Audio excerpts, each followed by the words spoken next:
In the 16th century, Nicholas Copernicus removed Earth from the center of the universe. It was one of the most important scientific corrections in human history. Earth wasn't the cosmic axis. It was just another planet, circling just another star. But over time, that humbling truth turned into something else, an assumption. That Earth is unremarkable, that Earth is average, that it's not special, just lucky. And if it's not special, maybe it's expendable. This attitude, this quiet inheritance of Copernican thinking, is baked into how many modern thinkers view our planet, especially in Silicon Valley, where billionaires speak confidently about colonizing Mars, building backup Earths, and leaving the old world behind. But here's the thing. Just because Earth isn't the center of the universe doesn't mean it's replaceable. In fact, it may be the only planet we've ever known that is alive, not just biologically, but relationally, because here, life and planet don't just coexist, they co-evolved.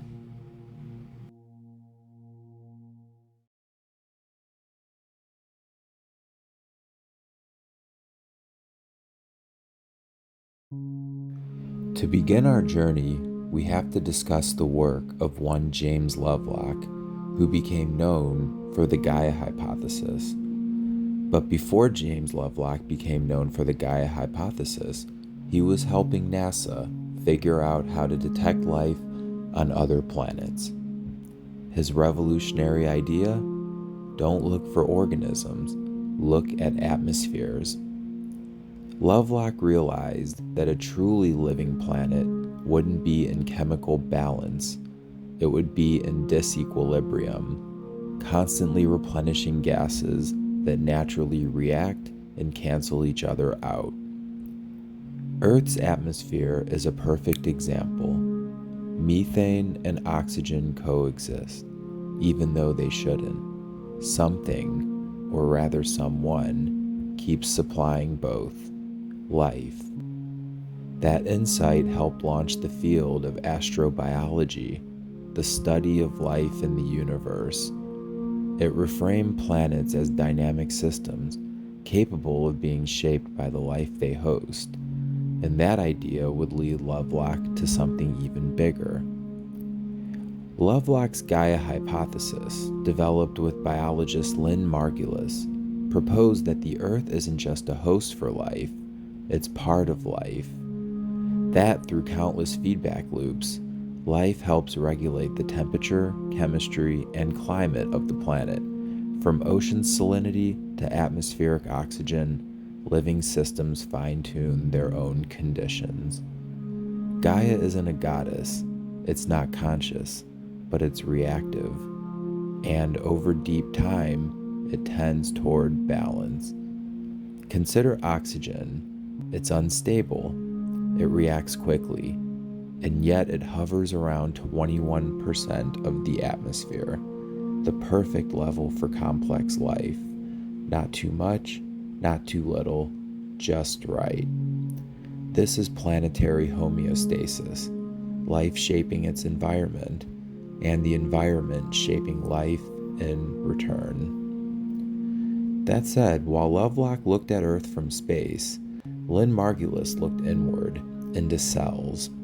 She challenged the dogma of gradual competitive evolution with her theory of endosymbiosis, the idea that complex cells didn't evolve through slow mutation alone, but through cooperation. Billions of years ago, one single-celled organism engulfed another. Instead of digesting it, they formed a partnership. The engulfed cell became the mitochondria, the energy center of the cell. Later, another partnership gave rise to chloroplasts, which made photosynthesis possible. This leap gave rise to eukaryotic cells, the basis for all multicellular life. But this wasn't just a biological innovation, it was planetary correction. After the Great Oxygenation Event, the Earth's atmosphere became dangerously saturated with oxygen, toxic to many forms of life. The carbon cycle was destabilized. Eukaryotic cells, with their mitochondria, could use that oxygen to break down organic carbon and generate energy. In doing so, they restored equilibrium, helping to regulate the excess oxygen and bring the carbon cycle back into balance. In Margulis's view, evolution wasn't about competition alone. It was about relationships, cooperation that shaped both life and planet. In other words, symbiosis wasn't just a survival strategy, it was a planetary repair mechanism. The Gaia framework depends on feedback, the quiet dialogue between biology and climate. Positive feedback amplifies change, like melting polar ice exposing darker water, which absorbs more heat. Negative feedback counters it, like increased CO2 levels fueling plant growth, which then pulls CO2 back down. Gaia isn't about stasis, it's about dynamic adjustment.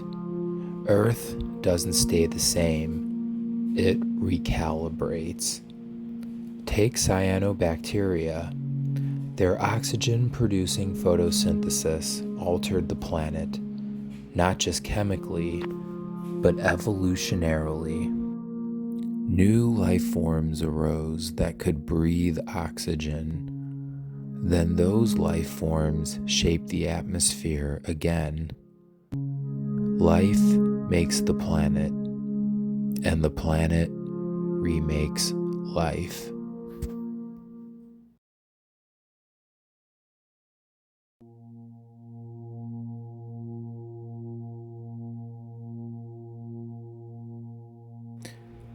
One critique of Gaia I wish to highlight comes from that of political philosopher Murray Bookchin, who pushed back on the idea of Earth as a self-regulating organism.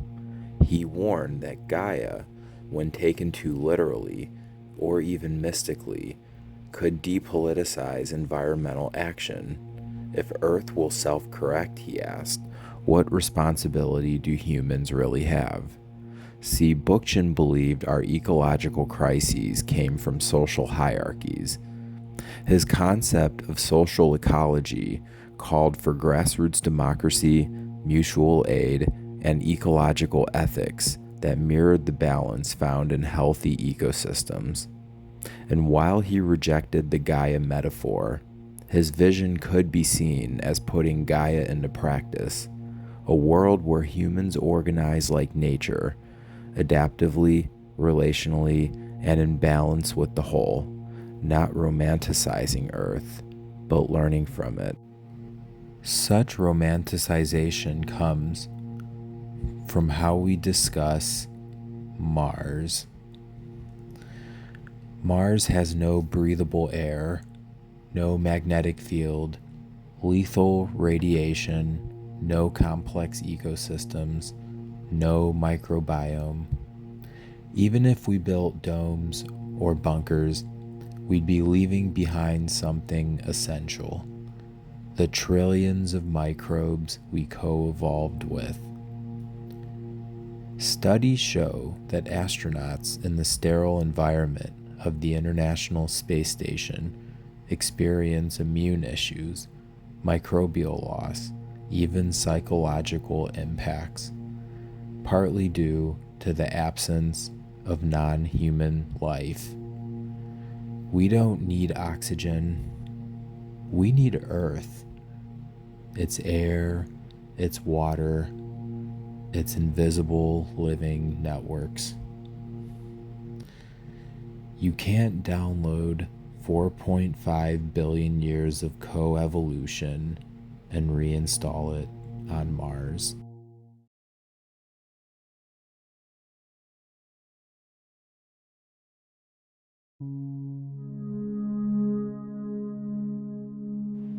If there's one thing Earth keeps trying to teach us, it's this. The systems that last are the ones that evolve together. Coevolution is more than biology. It's a blueprint for resilience. It's how life adapts not just to change, but through change. And nowhere is this more evident than in the living relationships that keep the biosphere running, the quiet collaborations that allow life to endure, recover, and reimagine itself after every crisis. Let's take a look at a few. Lichen is a marriage between fungi and algae, or sometimes cyanobacteria. The fungi provide shelter and structure. The algae provided energy through photosynthesis. Together, they colonize some of the harshest environments on Earth, from Arctic tundras to bare volcanic rock. They don't just survive, they prepare the land for others by breaking down minerals and helping form the first soil. Lichen is resilience in slow motion, a relationship that stabilizes the edge of life. Mycorrhizal fungi form vast underground networks that connect plants to one another. The fungi trade nutrients for sugars. Trees share water and warning signals. Forests literally communicate through these hidden threads. Without these relationships, plants may have never colonized land. Fungi help them extract phosphorus and water from rock and sand, turning sterile terrain into ecosystems. These networks make forests not just collections of trees, but communities. Adaptive, responsive, alive. Nitrogen-fixing bacteria, like those that live in the root nodules of legumes, pull inert nitrogen from the air and convert it into a form plants can use. This isn't just a convenience, it's a planetary necessity. Nitrogen is essential for life, but most of it in the atmosphere is unusable. These bacterial partnerships quietly fertilize entire ecosystems, naturally, efficiently, endlessly. No synthetic fertilizer can rival what life figured out through partnership. And then there's you. You are not just human, you are a biome. Trillions of microbes live in your gut, on your skin, in your lungs, shaping your immune system, digestion, even your mood. Those microbes aren't passengers, they're co-authors of your health. When that balance breaks, through antibiotics, sterile environments, or poor diets, we see chronic disease, depression, and immune dysfunction. Your body is a negotiation. You are resilient because you are not alone. The pattern of partnership, adaptation, and recovery plays out on every scale. Through asteroid impacts, mass extinctions, and snowball Earths, life didn't just hang on, it transformed. It found new ways to organize, new forms of cooperation, new expressions of the same pattern. Coevolution builds resilience, and that's the lesson. When we treat the world like a machine, we expect breakdowns. But when we see it as a living system, we begin to understand how to repair it. and how to design our own societies to last.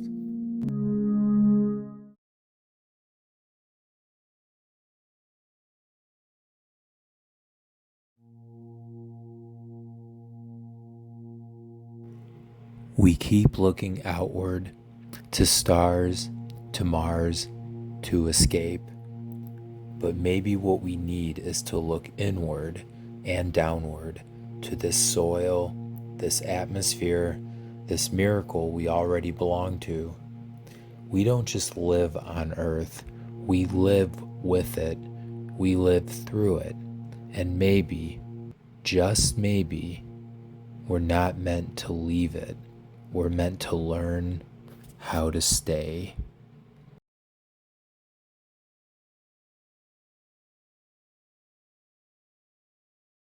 Hello everyone. Thank you so much for taking the time to watch today's video. I really appreciate it.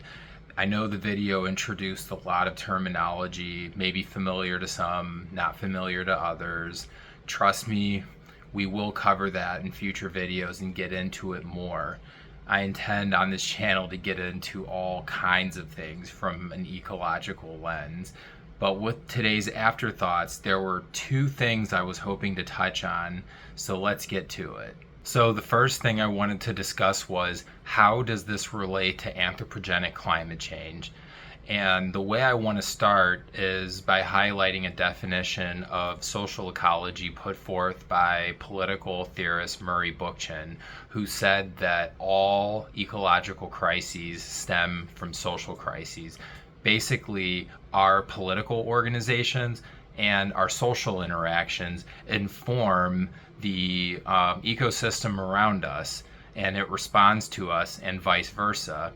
Another way to think of it is a thought experiment proposed by James Lovelock. He said, imagine the Earth, yes, this is the Earth, imagine the Earth without life. If Earth didn't have life, he argues, it would revert to a thermodynamic steady state, possibly resembling that of Mars or Venus, because life has played such an outsized role in allowing Earth to be as is today, that without life, Earth would hardly be recognizable as we know it.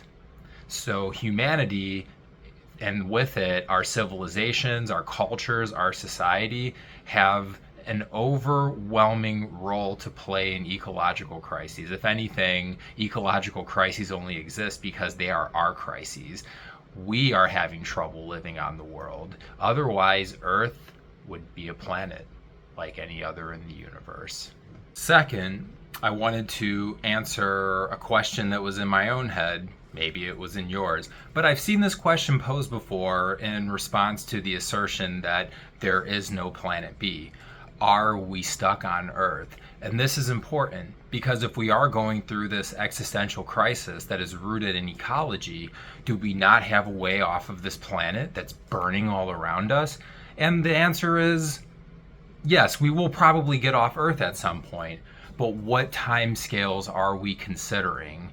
Think about what people like Elon Musk are telling us. We're going to be on Mars in 10 years. We're going to be on Mars in 20 years. Or Jeff Bezos, we'll be colonizing space in 50 years. The reason I doubt that is not so much because the concept is impossible, but I doubt them. I doubt them and their knowledge. I doubt their vision. I doubt that it comes from a place of altruism. I doubt that we will do it in those time spans because as humans, with the brain that we have and the perspective that we have, it seems ludicrous to assert that we're capable of understanding extremely large timescales. We don't really get it right in the present day. Think about how we have conversations about evolution, paleontology, the existence of dinosaurs. Large time scales mess us up.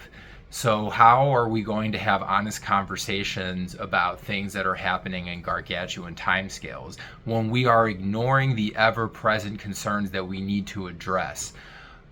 A lot of these people who are proposing space colonization and Mars colonization in the next few decades seem like they've already given up on Earth. But just because they've given up on Earth doesn't mean we need to give up on Earth. Either way, I hope you enjoyed the video. Once again, I implore you all to please like and subscribe. I hate this part because I don't like selling myself or really selling anything.